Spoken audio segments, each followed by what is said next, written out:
మత్తయి సువార్త 26వ అధ్యాయము 41వ వచనమును మనం చదువుకుందాం.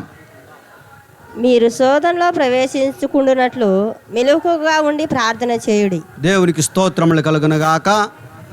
ప్రభునందు ప్రియ సహోదరులారా, యేసు ప్రభుల వారు తమ శిష్యులతో చెప్పుచున్న మాట, మీరు మెలుకోగలిగి ప్రార్థన చేయండి. శోధనలోకి వెళ్ళకుండా ఉండాలంటే ప్రార్థనే మీకు ఆయుధమై ఉండాలి.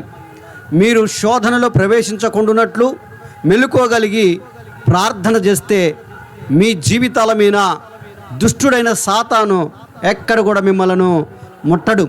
కాబట్టి మెలుకోగలిగి ప్రార్థన చేయాలి. మెలుకో లేకపోతే సాతానుగాడు మీ జీవితాలను పాడు చేస్తాడు. మెలుకో లేకపోతే మీ జీవితాలను సర్వనాశనం చేయాలని దుష్టుడైన సాతాను పన్నాగం పన్నున్నాడు. కనుక మెలుకోగలిగి ప్రార్థన చేయాలి.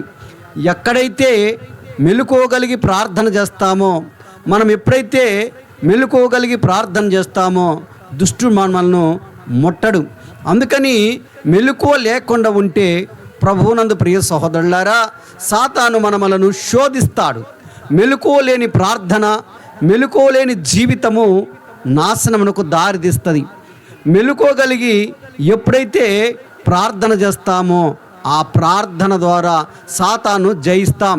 ప్రభుల వారు చెప్పిన మాట ఏంటంటే, మీరు శోధనలో ప్రవేశించకుండానట్లు మెలుకోగలిగి ప్రార్థన చేయండి. ప్రార్థన మానవుడి జీవితానికి ఒక ఆయుధం అండి. ఈ ప్రార్థన ద్వారా సాతానును మనము ఎదిరించవచ్చు. సాతాను సింహాసనమును కూల్చవచ్చు.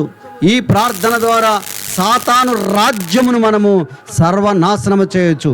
అందుకనే మెలుకోగలిగి ప్రార్థన చేయాలి. ప్రార్థన చేస్తే మన జీవితాలు ఎప్పుడు కూడా ప్రకాశిస్తాయి. దేవునితో నువ్వు అధిక సమయము గడుపుతున్నావా? దేవునితో నీ సమయము ఎక్కువగా ఉండాలి. ప్రార్థనలోను వాక్యములోను నువ్వు అధిక సమయము గడిపితే దేవుడు దుష్టుడు నీ మీద దాడి చేయకుండా దేవుడు కాపాడుతాడు. అందుకనే ప్రభువునందు ప్రియ సహోదరులారా, దేవునితో మన సాహసం ఉండాలి. మెలుకోగలిగి ప్రార్థన చేయాలి. నేను